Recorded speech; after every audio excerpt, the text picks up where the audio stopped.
အကြသေးခင်ကမှနေပြည်တော်ရန်ကုန်ခီးစဉ်အတွက်ကိုဒီမူးဆိုတဲ့ကျွန်တော်တို့ဒီ website တကြီးနဲ့ပြေးဆွဲနေတာအားလုံးသိပြီးသားဖြစ်ကြမှာပါအမင်းကတော့ဒီခေါက် vlog လေးမှာခီးသော vlog လေးအတွက်ကိုကျွန်တော်တို့နေပြည်တော်ကနေရန်ကုန်ခီးစဉ်အတွက်ကိုဒီယထာ website တကြီးနဲ့စီးနှင်ဖို့အတွက်စီစဉ်ထားတာဖြစ်ပါတယ်အဲ့ဒီဒီခီးစဉ်လေးမှာတော့နေပြည်တော်ရန်ကုန်ခီးစဉ်အတွက်ကိုကျွန်တော်ဒီမူယထာ website တစ်ကိုပေါ့နော်နေပြည်တော်ပူရာကနေမစီးနေမယ်နဲ့ပြင်မနာပူရာနဲ့လိုက်ပါစီးနှင်ပြုတ်ခဲ့ပါတယ်ပြင်မနာပူရာကနေလိုက်ပါစီးနှင်ဖို့အတွက်ကိုလက်မှတ်ကို2ရက်ကျွန်းနေဖြတ်ခဲ့ပြီးတော့ယထာလက်မှတ်ကတော့ပထမတိုင်းကို1900ကျပါတယ်ခင်ဗျရထားထောက်ကချိန်ကနေ့လယ်12:55ထောက်မှဖြစ်ပေမဲ့အမရောက်တဲ့ချိန်မှာတော့12နာရီပဲရှိသေးတယ်ပေါ့နော်အဲ့တော့နောက်15မိနစ်ချိန်ရသေးတယ်နေ့လယ်စာလည်းမစားသေးဘူးဆိုတော့ပြင်မနာပူရာကနေပြီးတော့ကုန်းကျော်လာလို့ရှိရင်ဟိုမှာရှိထမင်းဆိုင်လေးမှာတော့ဆက်ဖြစ်ပါတယ်ဒီထမင်းဆိုင်လေးကတော့အရင်ဟင်းစုံစုံနဲ့ထည့်ပေးတယ်အတိုင်းတစ်မိနစ်မှတယောက်သုံးတော့ပေါ့နော်ပြီးကြလို့ရှိရင်ဝယ်စရာရှိတဲ့လက်ဆောင်တွေကိုဝယ်ရင်းနဲ့မှရထားလာမယ့်ချိန်ကိုထပ်ပြီးတော့စောင့်နေပြခဲ့ပါတယ်ရထားကနေပြီးတော့ကနေ12နာရီထွက်လာပြီးတော့ဘူရာကို12နာရီ73မိနစ်အတိမှရောက်ရှိလာပါတယ်ခင်ဗျကျွန်တော်ကပြင်မနာပူရာပေါ့နော်ပြင်မနာပူရာကနေပြီးတော့တစ်ထွက်တဲ့ဒီ MU ရထားပေါ့နော်ဒီကိုရန်ကုန်လိုက်ပါစီးနေမှာဖြစ်ပါတယ်ရထားထွက်မဲ့ချိန်ကတော့7:55လို့သိရပါတယ်အခုတော့12နာရီထိုးပေါ့နော်နေပြီးတော့ပူရာနဲ့ထွက်လာပြီးတော့သိရပါတယ်အခုပြင်မနာပူရာနဲ့စောင့်နေပါတယ်ခင်ဗျ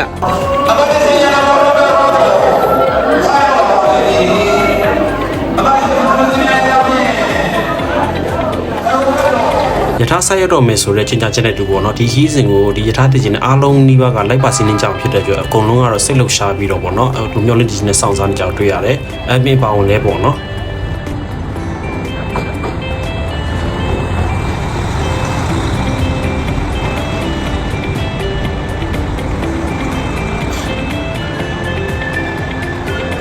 ဒီတွဲဆိုင်တိစတင်ပြည့်စွဲစင်လုံးကပြင်မနာမှာတော့မရက်ခဲ့ဘူးပေါ့နော်နောက်ပိုင်းကျတော့ပြင်မနာကိုလည်းထပ်တိုးပူတာတွေထပ်ပြီးတော့ရက်လိုက်တာလို့သိရပါတယ်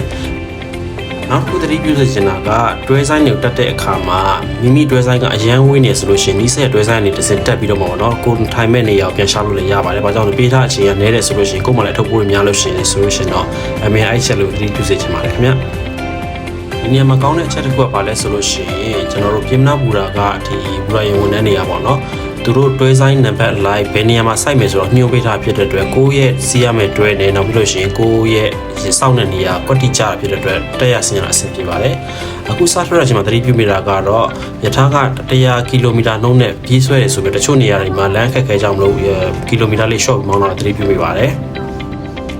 ်နောက်တစ်ချက်လေးထားမိတာကတော့ယထာပေါ်မှာပေါ့နော်ဘာပါလာလဲဆိုလို့ရှိရင်ကျွန်တော်တို့အစာပြေစားစရာတွေရောင်းချပေးဝန်ဆောင်မှုစနစ်ပေါ့နော်အဲ့ဒါလေးပါလာတော့သတိပြုမိတယ်ကိုကအကယ်၍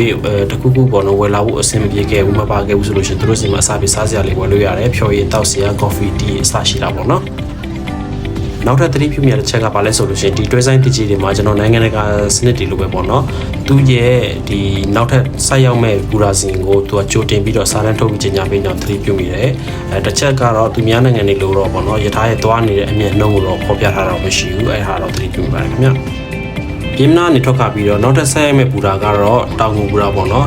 ်နောက်ပြီးလို့ရှိရင် admin စီရတွဲကပထမတန်းအတွဲနံပါတ်4ပေါ့နော်အဲ့တွဲနံပါတ်4က admin စီတဲ့ချိန်မှာတော့သူ့ရဲ့ temperature ကပြင်ပ temperature 39ရှိတယ်ပေါ့နော်အဲ့တော့ယထာရဲ့ဒီအတွဲမဲမှာလည်းtemperature ကကျသွားတယ်လို့ခန်းစားချက်မရဘူးဆက်ရောက်ပြီး3မိနစ်ရန်နာပေးနေဖြစ်ပါပြီကျေးဇူးတင်ပါတယ်ရှင် You will soon make a stop at Downhill and you will stop here for 3 minutes. ယထာတွဲဆိုင်တွင် temperature နည်းနည်းလေးနွေ့နွေ့လေးရှိပြီမျိုးပေါ့နော်တက်တောင့်တက်တာတော့ဖြစ်နေတယ်အဆင်ပြေတယ်ပေါ့နော်အရန်ကြီးတော့အေးမနေဘူးဒီလိုနဲ့ပဲကျွန်တော်တို့မကြခင်ချိန်တွင်းမှာပဲကျွန်တော်တောင်ငူဘူရာကိုစတင်ဆက်ရောက်ခဲ့ပါတယ်ခင်ဗျတောင်ငူဘူရာကိုဆက်ရောက်ပြီးတော့3မိနစ်ပဲရန်နာခဲ့ပါတယ်3မိနစ်ရန်နာပြီးတော့နောက်ယထာမထွက်ခင်သူ့ရဲ့ပေါ့နော် automatic system နဲ့ beta hydraulic တကားတွေရဲ့အနားမှာမရက်ဖို့လည်း announcement လုပ်တော့သတိပြုမိပါတယ်ခင်ဗျယထာက3မိနစ်ပဲရန်နာလာရဲ့နောက်ပြီးလို့ရှိရင်မှန်လုံးပိတ်ထားတာရဲ့ပြီးကြလို့ရှိရင် automatic တကားဖြစ်တဲ့အတွက်ဈေးတဲ့ဈေးဝယ်လုံးဝတက်လာတော့မတွေ့ခဲ့ရပါဘူးခင်ဗျတိတ်မကြခင်မှာပဲ admin တို့ရဲ့တွဲဆိုင်တွေကိုကျွန်တော်တို့ဒီယထာမှာပေါ့နော်ဒီစားစရာဝန်ဆောင်မှုပေးတဲ့ညီမငယ်လေးရောက်ရှိလာတယ် admin ကတော့သူတို့စီကနေပြီးတော့လက်ပိတ်တစ်ခွက်မှဖြစ်တယ်ပေါ့နော်1000ချက်ပေးရပါတယ်ပြီးကြလို့ရှိရင်ဒီယထာလက်မိုက်တွေကောင်းမှုကတော့မြင်တဲ့အတိုင်းပဲပေါ့နော်ယထာဘုမှာဒီလက်ပိတ်ခေါ်ပြီးကိုယ်တင်တာလုံးဝမလှုပ်ဘူးငြိမ်းနေတာပြီးကြလို့ရှိရင်အရင်လိုယထာခုံတာဆွတာတွေလုံးဝမခံစားရဘူးပေါ့နော်နောက်ပြီးလို့ရှိရင်ယထာစီးရတာအရင်လိုလေးကျွန်တော်ပြတ်တယ်မကြတော့တခုတော့တို့အဲ့နေတယ်လို့တော့စိတ်ကခံစားမှုဖြစ်နေတယ်ပေါ့နော်တောင်ကိုကျော်လိုက်နောက်ပိုင်းမှာယထာလက်မိုင်းကပို့ပြီးကောင်းလာဖြစ်တဲ့အတွက်ဒီယထာတွဲဆိုင်တွေရဲ့ခုံမောင်းတဲ့နှုံးကပေါ့နော် အရန်မြန်လာတယ်မြမသားကြီးလောက်ဆိုလို့ရှိရင်သူက95နဲ့100ပတ်ချလောက်မှာပဲပြေးဆွဲနေတော့တိပြပါတယ်ခင်ဗျတွဲဆိုင်ပစ္စည်းတွေနဲ့စတင်ပြေးဆွဲနေတဲ့နေပြည်တော်ရန်ကုန်ခီးစဉ်ရဲ့ဘူရာစင်တွေမှာဆိုလို့ရှိရင်နေပြည်တော်ပြီးလို့ရှိရင်အထက်မှန်ပြီးတော့တိုးချဲ့လာတာကတော့ပြင်မနာပေါ့နော်ပြင်မနာပြီးလို့ရှိရင်တောင်ငူဘူရာပြီးလို့ရှိရင်ကျွန်တော်နောက်တစ်ဆက်ရောက်တဲ့ဘူရာကတော့ဖြူဘူရာပဲဖြစ်ပါတယ်ခင်ဗျယထာရဲ့သွားနေတဲ့နှုံရယ်သူ့ရဲ့ငြိမ်သက်နေတဲ့နှုံရယ်နောက်ပြီးလို့ရှိရင်အမြန်နှုံရယ်ပေါ့နော်ဒီကနေလန့်ကြည့်ရတာလေတခါမှမမြင်ဘူးတဲ့မြင်ကွင်းတစ်မျိုးဖြစ်တာရဲ့တော်တော်မှလည်းစိတ်ချမ်းသာဖို့ကောင်းတယ်နောက်ပြီးလို့ရှိရင်အတန်တွေလုံနေပေါ့နော်အိုက်ခံစားမှုကတော့ရအောင်စိတ်တိုင်းကြတယ်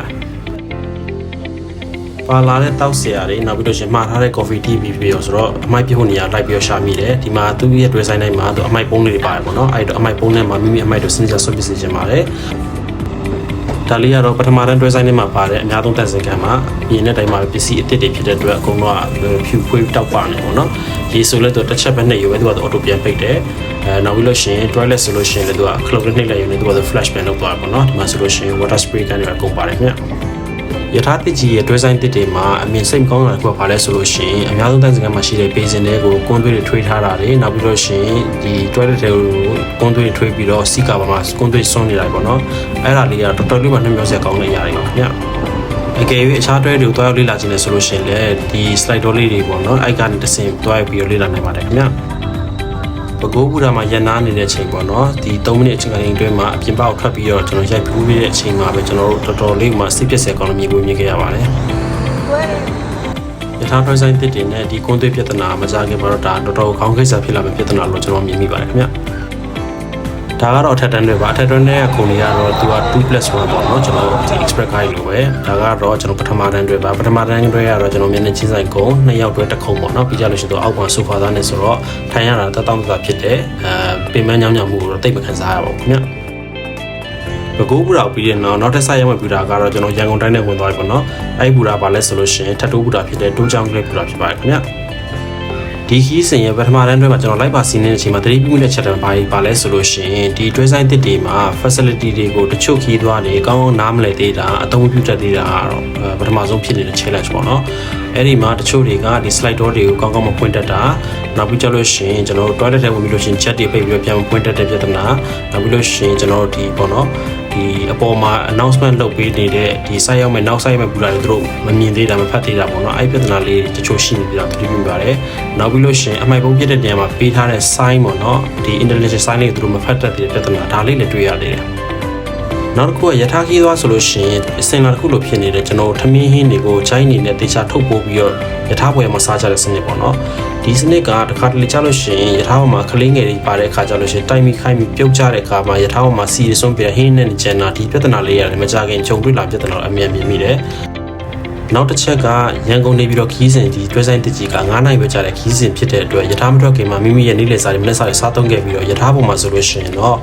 တွဲဆိုင်ထဲမှာရောင်းချပေးတဲ့အစာပြီးစားစရာတွေကိုပဲစားတောင်းရင်းနဲ့မှဒီခီးစဉ်ကိုဖျက်ဆီးစေချင်ပါတယ်ဟုတ်ကဲ့နေပြည်တော်ကနေနေ့လယ်7:00နာရီထွက်လာခဲ့တဲ့ကျွန်တော်တို့ဒီ MU ဆိုတဲ့တွဲဆိုင်တစ်ကြီးကတော့ရန်ကုန်ရွှေမြို့တော်ကြီးကိုညနေ9:15မိနစ်မှာစတင်စရောက်ခဲ့ဖြစ်ပါတယ်။ယခုဆိုလို့ရှိရင်တော့ရန်ကုန်ဘူရာကြီးရဲ့ပရဝုံတွင်စတင်ချင်းကပ်နေဖြစ်ပါတယ်ခင်ဗျ။ဆိုတော့ကျွန်တော်ဒီခီးစဉ်ကအချိန်မှန်နဲ့ပြီးကြလို့ရှိရင်စီးရတာတက်တောင့်တက်တာဖြစ်တယ်။ admin တွေတော့ပြင်မဲနေဆိုတဲ့ခန်းစားချက်ကိုမရဘူး။